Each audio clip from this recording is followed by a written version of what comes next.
할렐루야. 여러분 피곤한 중에 예배 오느라 너무 수고 많으셨습니다. 우리 옆 사람 보면서 이렇게 인사해 볼까요? 시험 기간인데 잘 왔다 친구야. 시험 잘 치길 내가 기도할게. 여러분 목사님도 기도하겠습니다. 여러분 화이팅. 그래 여러분 쫄지 마세요. 여러분 화이팅 하시기 바랍니다. 특별히 오늘 예배를 통해 큰 은혜의 시간 되었으면 좋겠는데요. 우리 이 시간 먼저 설교 경청 고백문 함께 먼저 고백하겠습니다. 하나님, 오늘 주신 말씀은 나를 향한 하나님의 음성임을 믿습니다. 이 말씀이 나를 살립니다. 이 말씀이 나를 회복시킵니다.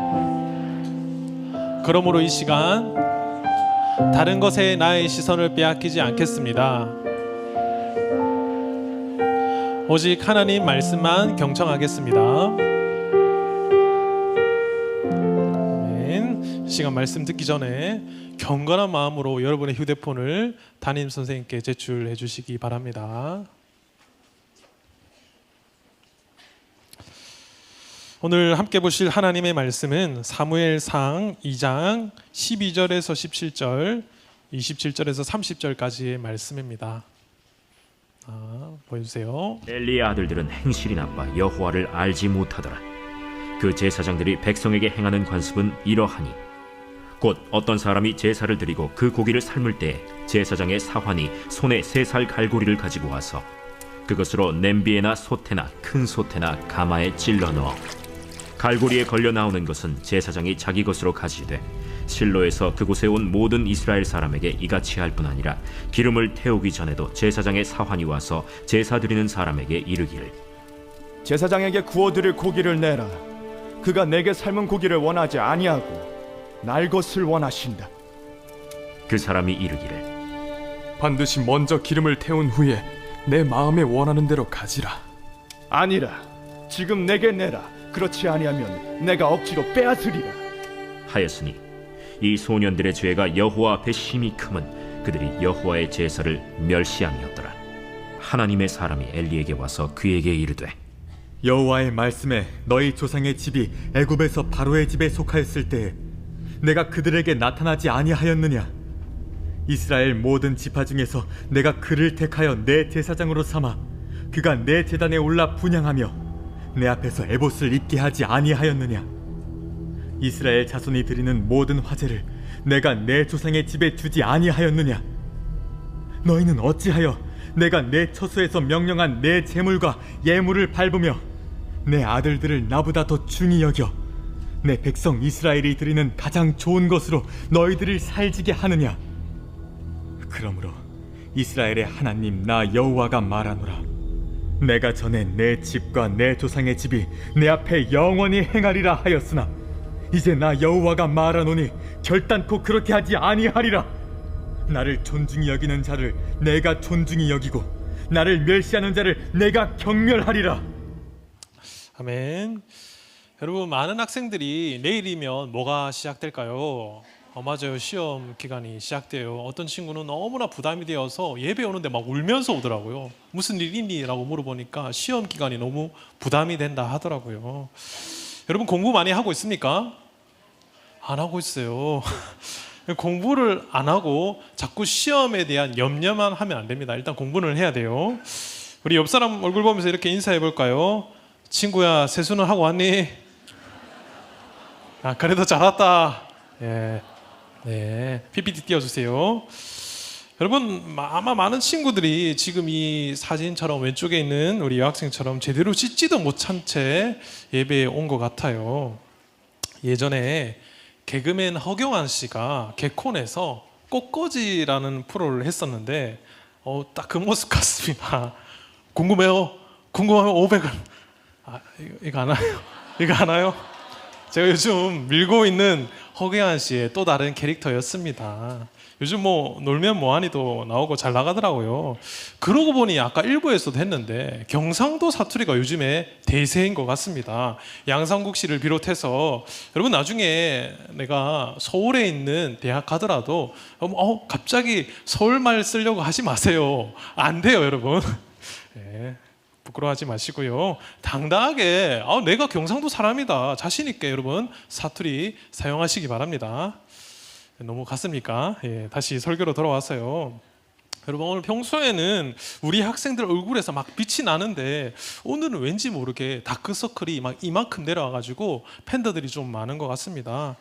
여러분이 이렇게 피곤한 날 사실 설교하는 게 쉽지는 않아요. 앞에 막 다 졸고 있으면 힘이 안 나거든요. 그렇지만 또 용기를 내어서 여러분들과 함께 은혜를 나누려고 하는데 여러분 어제 몇 시에 잤습니까? 12시 반? 오 그렇구나. 내일 시험 아니야 혹시? 아 맞는데 중학생은 좀 여유롭다 그쵸? 우리 고등학생 넘어가 볼까요? 자 우리 재혁이 맞나? 준혁이 미안하다 재혁이 동생이지. 준혁은 어제 몇 시에 잤어? 1시 반. 와 뒤에 우리 서연이 몇 시에 잤어? 2시에 잤다. 또 시험 기간 없습니까? 우리 서준이 물어볼까? 서준아 너 몇 시에 잤어? 2시. 아 그렇구나. 뭐 하윤이 보니까 4시에 잤다 하더라고요. 와 혹시 나는 더 늦게 잤다 있습니까? 부끄러워서 손 안 들는 걸로 알도록 하겠습니다. 하윤이가 제일 늦게 잔 걸로. 자 오늘 아마 새벽까지 공부한 친구들이 굉장히 많을 것 같은데요. 핫식스 같은 고카페인 음료로 막 들이부으면서 우리가 성령 충만되어야 되는데 카페인 충만이 되어가지고 아이고 이렇게 이 자리에 겨우 버티다가 뭐 시험 공부하다가 겨우 버티다가 왔다 할 정도로 굉장히 힘든 친구들이 많이 보이는데 어쩌면 어떤 친구는 아예 늦잠을 자서 오지도 못했을 것 같아요. 심지어 어떤 친구는 잠이 와 죽겠는데 부모님 때문에 할 수 없이 자꾸 교회 가라고 하고 있는데 하면서 겨우 온 친구들도 꽤 많을 것 같은데요. 마음속엔 이런 마음이 있을 것 같아요. 오늘 한 번만 좀 빠지면 안 될까요? 이런 마음이 굴뚝 같은 친구들이 아마도 있을 거예요. 그래도 여러분 오늘 잘 온 줄 믿습니다. 예. 제가 고등부를 담당하면서 딱 시험 기간만 되면 일어나는 현상이 있어요. 출석이 한 15% 정도가 이렇게 빠집니다. 오늘 일부도 보니까 좀 많이 안 왔는데요. 아무리 시험 기간 격려 선물 신방 전해주고 과자도 전해주면요 그때는 바로 이 맛 아닙니까? 막 이렇게 하다가 예 목사님의 응원대로 받고 주일 예배는 너무너무 피곤해요 하면서 어젯밤 너무 무리했다라는 핑계로 못 오는 건지 안 오는 건지 여튼 그런 친구들이 꽤 많은데요. 누구는 학원 보강 때문에, 누구는 1시간이라도 더 자야 해서, 누구는 성적이 떨어지면 목사님 책임질 거예요 라는 다양한 이유가 있는 것 같습니다. 그런데 말입니다 여러분, 이쯤에서 우리가 진짜 크리스찬으로서 한 번쯤 생각해 볼 만한 질문이 있어요. 과연 우리의 예배는 이 시험 앞에서 이렇게 쉽게 자리를 내어줘도 되는 것인가?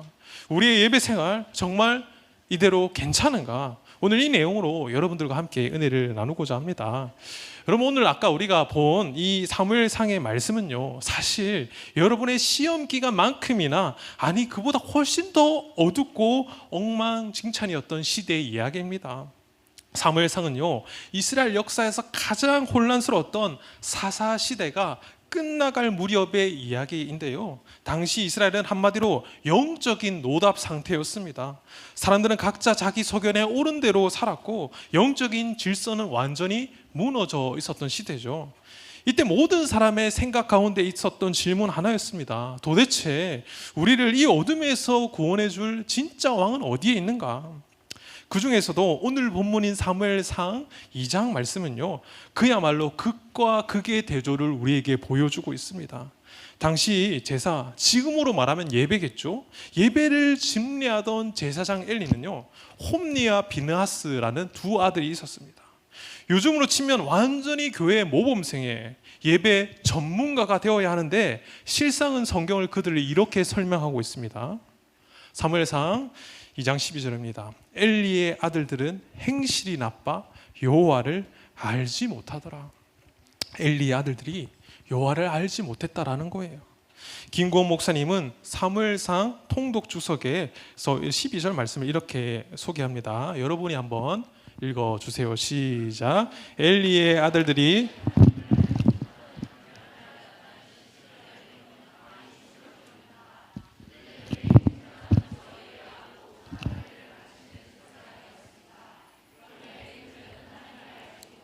제사장 임무를 수행했습니다. 더욱 충격적인 것은 사사시대에는 엘리의 두 아들 같은 성직자들이 많았다는 것입니다. 여러분 웃기지 않나요? 엘리가 대제사장이고 엘리의 아들들은 여호와의 제사를 섬기는 자들인데 매일 제단에서 예배를 드리고 심지어 사람들을 가르쳤지만 하나님을 전혀 알지 못한 채 제사장 임무를 수행했다라는 것입니다. 여러분 우리도 마찬가지일 수 있어요. 찬양팀으로, 미디어팀으로 혹은 임원으로 여러 가지 모양으로 예배를 섬기지만 전혀 하나님에 대해 알지 못하고 섬길 수도 있다라는 거예요. 그리고 왜 이렇게 또 엘리의 두 아들을 소개하냐면요, 사람들이 하나님께 제사를 드리려고 고기를 가져오면, 제물을 가져오면 어떻게 하느냐, 하나님께 드리기도 전에 자기들이 먼저 3살 갈고리로 딱 집어서 걸려 나오는 부분들을 자기들이 대놓고 가졌어요. 하나님 앞에 드릴 거룩한 제물을 마치 인형 뽑기 하듯이 가져갔다라는 것이죠. 뽑으면서 야, 오늘 고기 상태 치기네 하면서 이건 따로 빼가지고 미디엄 레어로 구워 먹어야지, 예배를요 자기들 배 채우는데 사용했다라는 것입니다. 그리고 성소 안에서 온갖 못된 짓이란 못된 짓은 다 하고 다녔어요. 심지어 성막에서 수종을 들던 여인들이 있었거든요. 그 여인들에게도 나쁜 짓을 했습니다. 그런데 놀라운 건 그 어둡고 타락한 시대에 이 성소 한 구석에는 어린 사무엘이 자라고 있었다라는 것입니다. 엘리의 두 아들이 예배를 우습게 보고 제사를 멸시할 때 사무엘은요 묵묵히 세마포 옷을 입고 하나님 앞에서 자라고 있었다라는 거예요. 모두가 예배를 멸시하던 시대, 하지만 그 속에서 끝까지 하나님을 존중했던 아이가 바로 사무엘이었다라는 것이죠. 오늘 우리는 이 대조를 통해서 시험 점수와 학원 스케줄 사이에서 길을 잃은 우리의 예배를 한번 점검해 보려고 합니다. 과연 하나님은 이 두 부류의 사람들을 어떻게 대하셨을까요? 그리고 오늘 우리에게 무엇을 말씀하실까요? 당신의 예배 생활 문제 없습니까? 첫째, 예배를 가볍게 여기는 태도, 엘리의 아들들입니다. 예배를 가볍게 여기는 태도, 엘리의 아들들이에요. 여러분 혹시 오픈런이라는 말을 들어본 적 있습니까? 유명한 맛집이나 대전 성심당 같은 그런 빵집, 혹은 한정판 운동화, 백화점 명품, 혹은 좋아하는 아이돌의 굿즈를 사기 위해 새벽부터 줄을 서는 걸 말하는 거예요. 해본 친구들 혹시 있습니까? 아무도 없나요? 우리가 정말 가치 있다고 생각하는 것에는 잠을 포기하는 것은 기본이고, 몇 시간 동안 덜덜 떨면서 추위나 더위를 견디는 게 전혀 아깝지 않습니다. 왜냐하면 그럴 만한 가치가 있다고 믿기 때문이죠. 그런데 우리의 신앙생활은 어떻습니까? 혹시 하나님을 향해서만 유독 가성비를 따지고 있지는 않습니까? 최소한의 시간으로 최대한의 복을 받고 싶다 라는 마음이 있지는 않습니까? 오늘 본문에 등장하는 엘리의 아들들 홈니와 비나스가 딱 그랬습니다. 12절을 보시면 성경은 그들을 이렇게 소개합니다. 아까도 한번 읽었지만 우리 다시 한번 오늘 본문 12절 말씀 읽겠습니다. 시작.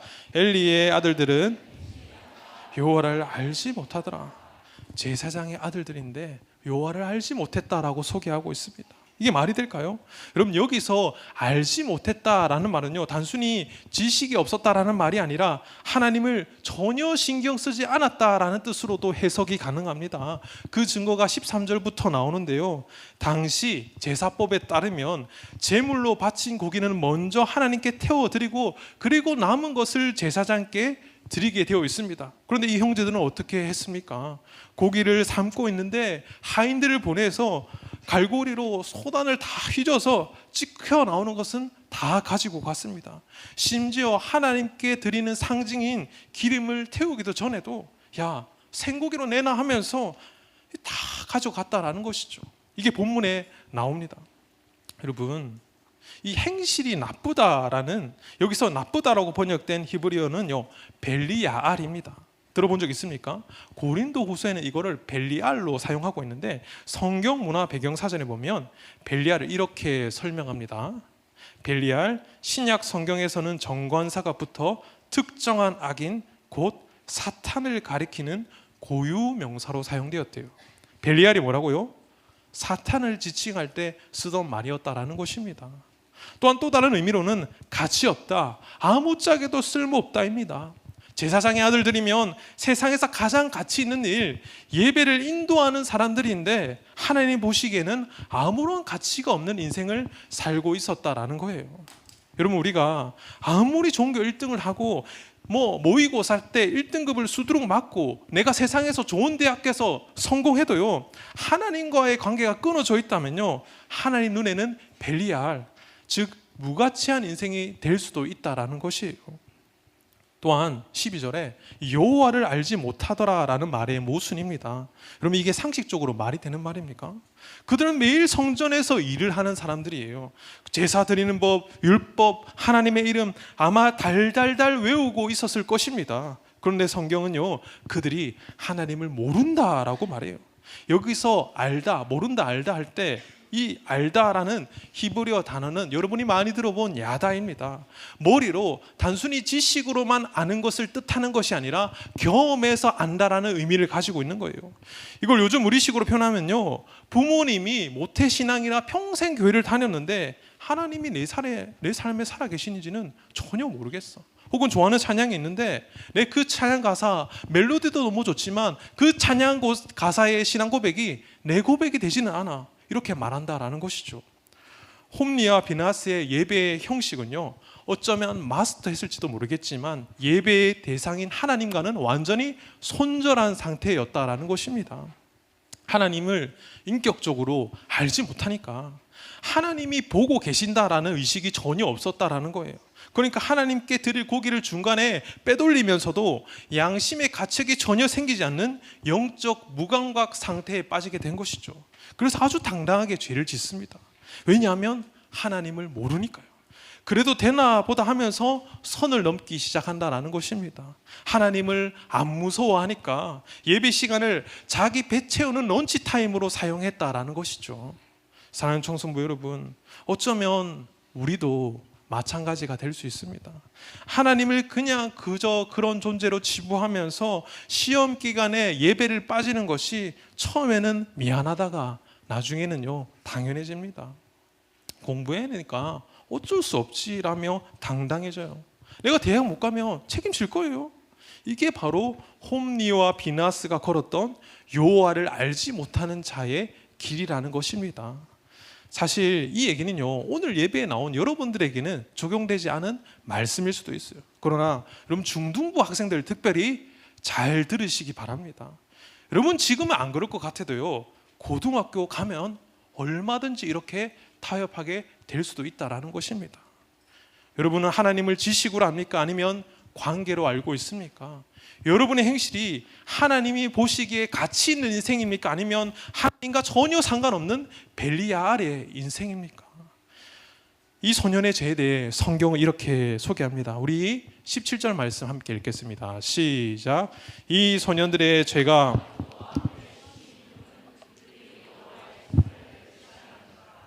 여러분, 여기서 멸시하다라는 단어의 뜻은요, 히브리어로 나아츠라는 말인데, 이는 멸시하다라는 뜻 외에도 가볍게 여기다, 우습게 보다라는 의미가 있어요. 반대로요, 이 말과 반대되는 말이 히브리어로 카베드라는 말이 있는데, 우리가 영광이란 혹은 존중이라는 말을 카베드라고 쓰거든요. 이 카베드는 영광이라는 말 대신에 무겁게 하다라는 의미도 담고 있습니다. 나아츠도 그런 반대의 의미를 가지고 있다는 거예요. 우리 김규원 목사님이 쓰신 사무엘상 통독 주석에 보면 엘리의 아들들이 제사를 멸시한 내용에 대해 다음과 같이 설명합니다. 우리 이것도 같이 한번 읽어볼까요? 시작. 엘리의 아들들이 하나님이 주신 은혜와 사명을 멸시했다는 것이다. 그것도 의도적으로 고의로 멸시했다.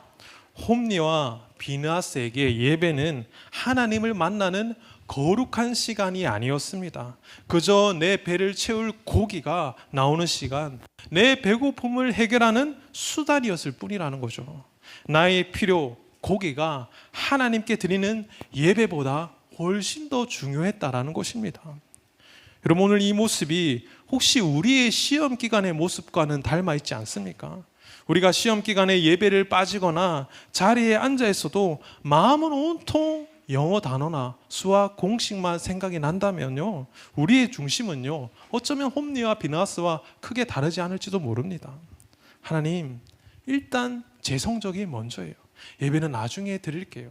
제가 여러분들을 만나면서 제일 많이 듣는 이야기 중에 하나가 뭐냐면, 목사님 선물 주셔서 감사해요. 저 시험 끝나면 꼭 갈게요.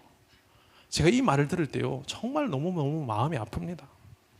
또 어떤 친구는 이렇게 말할 것 같아요. 하나님, 지금 제 인생에서 잠이 더 중요합니다. 하나님, 이해해 주실 거죠?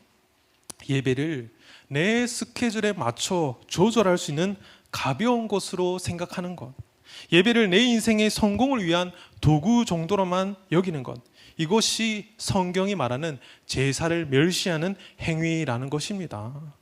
사랑하는 청성부 여러분, 엘리의 아들들은 하나님을 신앙의 대상이 아닌 이용만 하려고 했습니다. 하지만 예배는 하나님을 이용하는 시간이 아니라요, 나의 가장 소중한 것을 하나님께 내어드리는 시간인 줄 믿습니다. 시험 기간의 1시간, 내 잠자는 시간 1시간이 여러분에게 나름 소중하시겠죠. 그러나 그 시간을 하나님께 드리는 것이야말로 나는 하나님을 멸시하지 않습니다, 나는 하나님을 가볍게 여기지 않습니다라는 가장 강력한 고백이 되는 것입니다. 지금 여러분 가운데 있는 예배의 무게는 몇 그램 정도 됩니까? 혹시 내 가방 속에 있는 교재 한 권, 혹은 내가 받는 성적표 한 장보다 가볍게 여기지는 않습니까?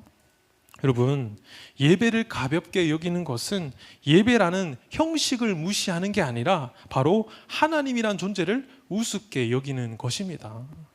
사랑하는 정성부 여러분, 세상은 여러분에게 끊임없이 속삭입니다. 지금은 내 성적이 제일 무겁고 중요하다. 하지만 오늘 이 시간 그 속삭임을 거부하시기 바랍니다.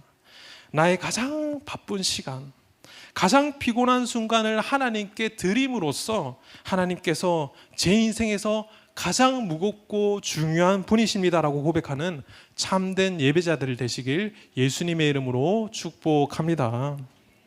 당신의 신앙생활, 예배생활 문제없으니까 둘째는 읽어주세요. 예배는 하나님을 향한 존중입니다. 예배는 하나님을 향한 존중입니다. 그렇다면 하나님이 우리에게 진짜로 원하시는 예배의 모습이 무엇일까요? 여러분, 앞에 두 그림이 있습니다. 하나님은 예배 시간 우리가 이 로봇처럼 한 번도 안 졸고 이렇게 멍하니 앉아 있는 것을 원하실까요? 아니면 내가 헌금을 엄청 많이 해서 하나님 앞에 드리는 것을 원하실까요? 아닙니다, 여러분. 예배의 핵심은 바로 하나님을 향한 존중에 있습니다.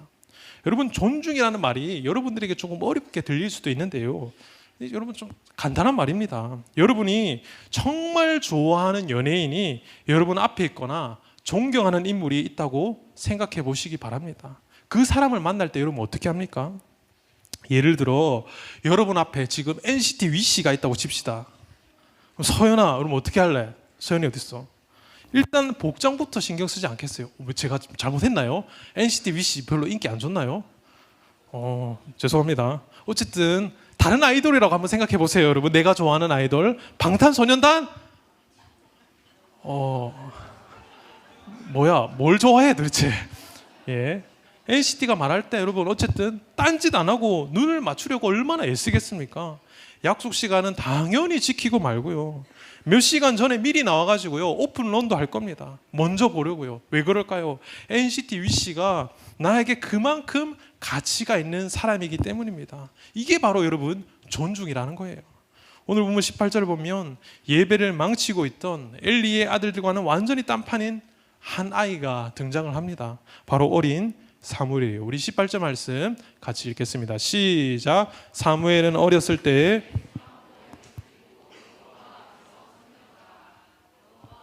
자, 여러분 여기서 가장 중요한 표현이 여호와 앞에서라는 말입니다. 오늘 2장을 자세히 읽어보면요, 여호와 앞에서라는 말이요 11절과 18절, 21절에 반복적으로 등장하고 있어요.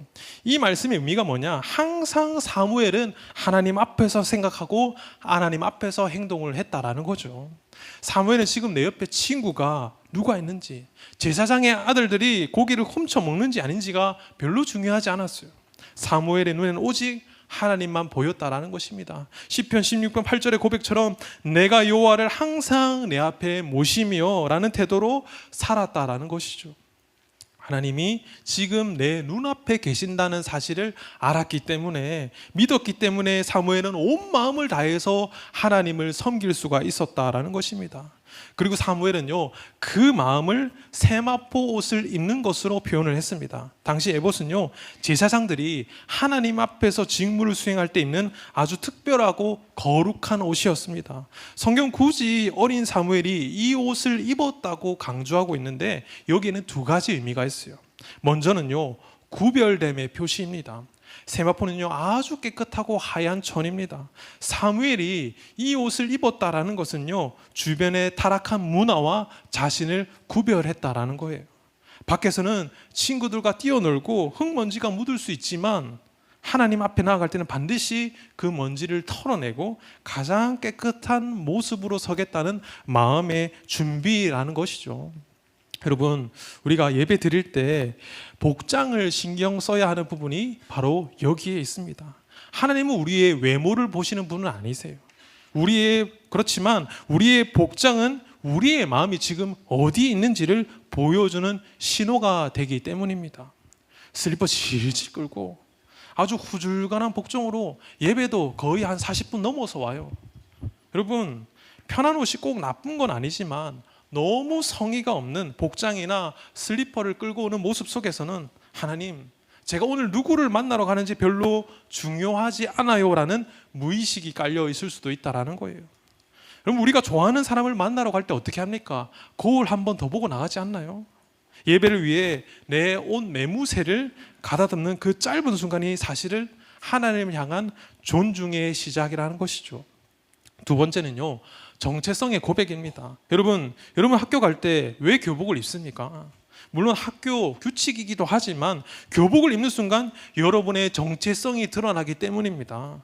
여러분, 교복을 입고 가다가 길 가다가 담배 피고 침을 뱉거나 욕을 하면 주변 어른들이 저 교복 어디 학교고, 자 어디 학교 다니고 이렇게 물어보지 않겠습니까? 교복은 내가 누구인지, 내가 지금 어디에 소속되어 있는지를 보여주는 정체성의 상징이라는 것입니다. 에봇은요, 누구의 옷입니까? 제사장의 옷입니다.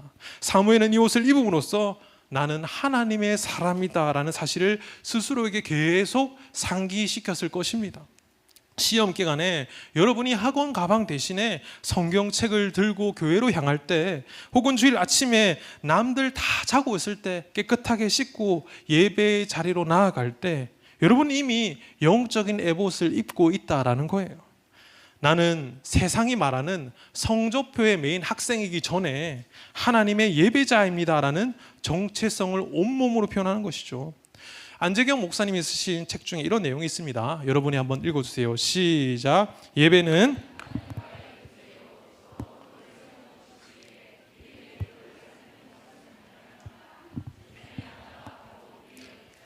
그 중에 하나가 우리의 뭐라고요?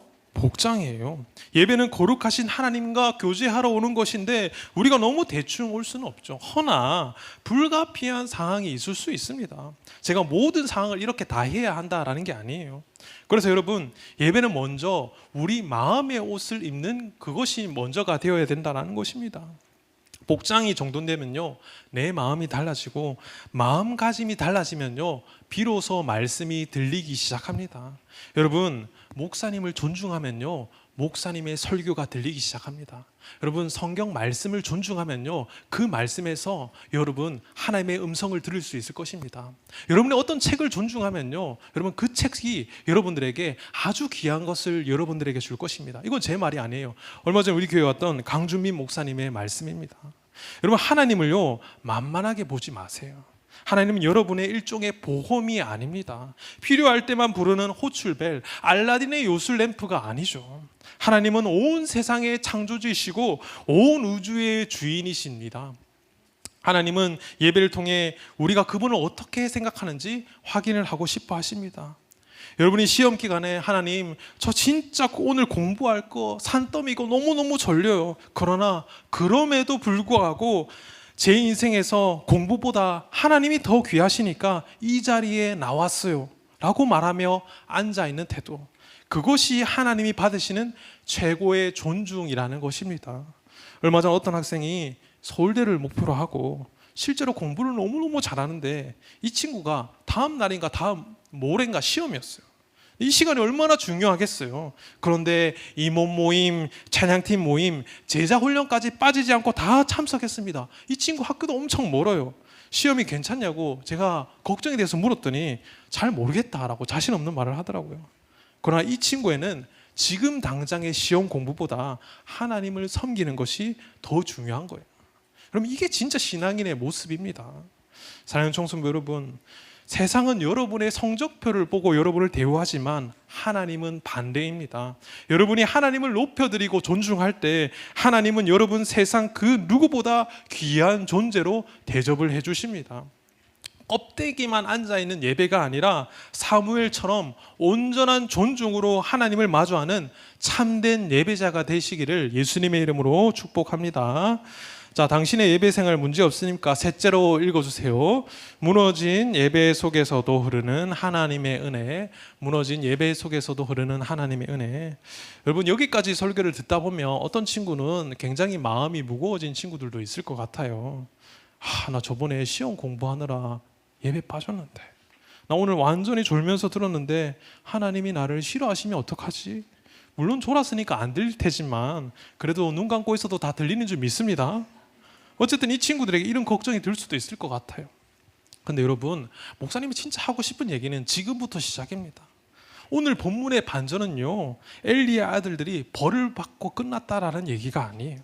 오히려 엉망진창이 된 그 성소 안에서도 우리를 포기하지 않으시는 하나님의 은혜가 흐르고 있었다라는 것이죠. 우리 사무엘상 2장 21절 하반절 말씀 같이 읽겠습니다. 아이 사무엘은 여호와 앞에서 자라니라. 엘리의 아들들이 제사를 멸시해서 성소가 엉망이 되었을 때도 하나님은 이스라엘을 바로 즉결 심판하신 것이 아니라 여러분, 한쪽 구석에서 작은 아이 사무엘을 조용히 준비시키셨다라는 것입니다. 예배가 무너진 것 같은 깜깜한 시대였지만 하나님은 여전히 우리를 위한 소망의 씨앗을 자라게 하고 계셨다라는 거예요. 사실 우리들의 솔직한 모습은 사무엘보다 홈리와 비나스에 좀 더 가깝지 않습니까? 하나님보다 내 배를 채우는 고기가 더 좋고, 여러분, 예배보다 세상의 재미가 더 무거울 때가 많습니다. 우리는 다 실패를 한 번쯤 경험해 본 예배자들입니다. 하지만 하나님은 우리에게 이렇게 말씀하십니다. 시편 103편 14절 말씀입니다. 이는 그가 우리의 체질을 아시며 우리가 단지 먼지뿐임을 기억하심이로다. 하나님은 여러분이 완벽한 로봇이 아니라 때론 흔들리는 정말 아무것도 아닌 먼지와 같은 존재라는 걸 이미 알고 계신데요. 그래서 우리에게 진짜 참된 제사장이신 예수님을 이 땅에 보내주셨습니다. 오늘 본문의 엘리의 아들들은 사람들의 고기를 빼앗아 자신의 배를 채웠지만 우리의 참된 제사장이신 예수님은 자기 몸을 우리에게 생명의 떡으로 다 내어주셨습니다. 예수님은 실패하고 자기를 배신한 채 도망갔던 제자들을 다시 찾아오십니다. 밤새도록 물고기 한 마리도 못 잡고 지쳐있던 제자들에게 찾아오셔서 너 그때 왜 나 버리고 도망갔어? 라고 책망하지 않으셨습니다. 대신 얘들아 와서 아침 먹어라 하시며 따뜻한 생선을 구워주셨어요. 요한복음 21장에 기록된 것처럼 여러분, 실제 갈릴리 호수에 베드로 수익권 교회 가면요, 이게 그대로 보존이 되어 있습니다. 우리 이사야서 1장 18절 세 번역으로 한번 읽어보겠습니다. 시작. 주님께서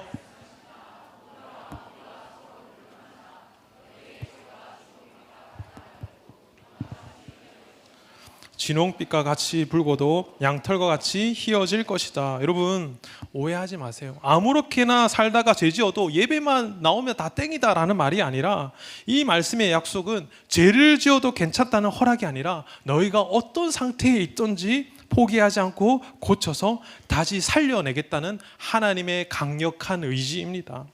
홈리와 비느하스처럼 예배를 이용하려고 하지 마세요. 그러나 사무엘처럼 그 은혜 앞에 여러분의 정직한 마음을 다 고백할 수 있기를 바랍니다. 그때 진짜 회복이 시작되는 거예요.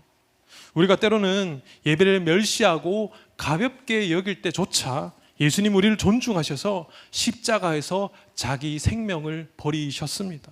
그 예수님이 지금 시험 기간에 지친 여러분에게도 똑같이 말씀을 하십니다. 성적이 내 인생을 결정하는 게 아니야. 내가 예배에 좀 실패했어도 괜찮아. 내가 너를 위해 모든 것을 다 주었단다. 내게로 와서 쉬어라. 여러분, 예배는요, 우리가 하나님께 무언가를 해드리는 시간이 아닙니다. 나를 위해 자기 자신을 내어주신 예수님의 그 압도적인 사랑을 다시 확인하는 시간이 되어야 해요. 그 예수님이 여러분과 영원히 함께하고 계시다라는 약속의 말씀을 신뢰하시기 바랍니다. 그분의 손을 잡고 무거운 마음의 짐을 좀 내려놓고 은혜의 보좌 가운데 나아갈 수 있기를 축복합니다. 이제 예언 하나만 하고 말씀을 마무리하겠습니다. 제가 작년에 처음으로 영화 설교를 했는데 1부 때 했어요. 2부 때는 안 했습니다. 그때 제가 한 영화 설교가 불의 전차라는 내용인데요, 상을 아주 많이 받았던 영화이고 실화를 바탕으로 한 영화입니다. 아마 2부인 친구도 대부분 모를 거예요. 여러분, 이 얘기는 1924년 파리 올림픽 실제 실화를 바탕으로 만들어졌는데 주인공이 에릭 리들이에요. 이 사람은 유능한 100m 단거리 선수였습니다. 영화 음악으로 굉장히 유명해요. 다다다다다다 막 이렇게 하는 게 있거든요. 여러분, 리드 왜 그래요? 여러분, 잠 깨우려고 하는 거니까 이해해 주세요. 근데 리들에게 주일이 너무너무 중요했어요. 그런데 100m에서는 주일 개막식 직후에 열린다고 합니다. 어떻게 했을까요? 여러분이라면 어떻게 했을 것 같아요? 리들은요, 100m 경주를 포기합니다. 저는 주일에 뛰지 않습니다. 그랬더니 난리가 난 거예요. 옹졸한 신앙인, 주일에 출전을 안 한다고 국가적으로 정말 맹비난을 받습니다. 역적이 되었어요. 그런데도요, 여러분, 리들은 개의치 않아요. 더 했습니다. 100m 달리기 예선이 있는 날 자기가 예배를 인도해요. 100m 경주는요, 리들의 인생에 정말 중요했지만 이들에게 더 중요한 게 있었다라는 거예요. 그래서 에릭 리들은 주일에 경기 거부를 선언하고 막 국가대표, 왕실, 언론이 모두 그를 압박했지만 그는 예배를 타협하지 않았다라는 거예요. 그리고 처음 출전한 400m 경주, 사실 이 400m 경주도 출전할 수 있는 자격이 안 되었어요. 자기가 아끼는 사람이 경주를 만들어준 거죠. 그때 여러분, 리들이 얼마나 떨렸을까요? 두려워하고 있는 리들에게 한 미국 선수가 와서 경기 전에 쪽지를 하나 건네줍니다. 그게 말씀이 적혀 있었는데 우리 사무엘상 2장 30절 우리 하반절 말씀만 노란색으로 표시된 부분 한번 읽어볼까요? 나를 존중히 여기는 자를 내가 존중히 여기고 나를 멸시하는 자를 내가 경멸히 여기리라. 우리 너무 중요하니까 한 번만 다시 읽어보겠습니다.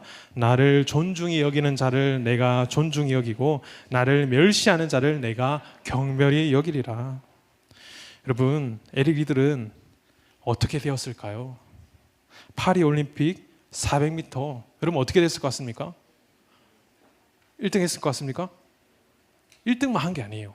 파리 올림픽 세계 신기록을 세우면서 금메달을 목에 걸게 됩니다. 여러분, 이 영화는요, 실화를 바탕으로 만들어진 영화예요. 제가 지어낸 게 아닙니다. 사랑하는 여러분, 우리는 시험 기간에 예배를 포기하는 게 훨씬 더 편한 선택처럼 보입니다. 그러나 하나님께서는 나를 존중히 여기는 자를 내가 존중히 여기고 나를 멸시하는 자를 내가 멸시하신다라고 말씀하십니다. 여러분, 여기서 존중히 여기다라는 말은요, 히브리어로 아까도 말씀드렸지만 카베드라는 말입니다. 원어 의미는 무겁다, 무게를 두다, 가치 있게 여기다라는 뜻이에요. 여러분, 하나님을 존중한다라는 것은요, 하나님을 가장 무겁고 가치 있는 존재로 인정하고 그분을 내 삶의 가장 큰 우선순위로 두는 것을 말하는 것입니다. 다윗은 그렇게 살았고 망한 엘리 대제사장 가문은 그렇게 살지 않았어요. 사랑하는 여러분, 여러분은 하나님의 멸시를 받는 인생입니까? 아니면 존중을 받는 인생입니까? 저는 여러분이 하나님을 존중히 여기고 또한 존중히 여김 받는 인생이 되기를 축복합니다. 에릭 리들은 하나님을 존중하고 주의를 목숨처럼 지키며 달렸고 하나님이 실제로 그를 높이셨습니다. 여러분, 에릭 리들이 400m 경기에 우승하고 기자 인터뷰를 했는데 그러면 기자들이 이렇게 물었대요. 아니, 자신의 주종목도 아닌데 어떻게 세계 신기록을 세우고 우승할 수 있었습니까? 리들이 이렇게 대답했다고 합니다. 처음 200m는 제가 최선을 다해 빨리 달렸고 나머지 200m는 하나님의 도우심으로 더 빨리 달릴 수 있었기 때문입니다. 여러분 영화를 보신 분은 알겠지만 리들의 달리기 자세는 현대 달리기 자세와 맞지 않았어요. 몸을 완전히 뒤로 젖히고 이렇게 뛰는 사람이었어요. 공기 저항을 다 받는 거죠. 그러나 그럼에도 불구하고 하나님을 존중히 여겼던 에릭 리들은 결국 우승할 수 있었다라는 것입니다. 여러분 에릭 리들이 나중에 어떻게 됐는지 궁금하지 않으세요? 나중에 중국 선교지로 가서요, 선교지에서 인생을 마감합니다. 여러분 앞에 마주한 주일 성수, 신앙생활의 경주 앞에서 여러분은 누구를 위해 달리겠습니까? 예배를 희생하면서까지 세상 점수를 쫓겠습니까? 아니면 하나님을 존중하는 선택을 하시겠습니까? 하나님은 여러분이 시험 기간에도 예배를 지키고 그분을 먼저 우선순위로 두는 것을 귀하게 보십니다.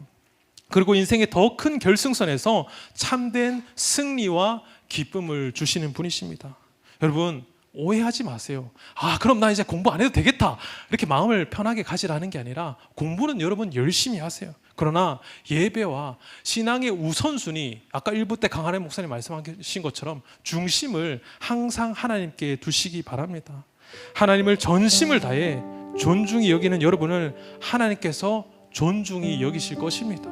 이 은혜가 저와 여러분의 삶에 한 주간 가득하시기를 예수님의 이름으로 축복합니다. 제가 기도하고 마무리하겠습니다.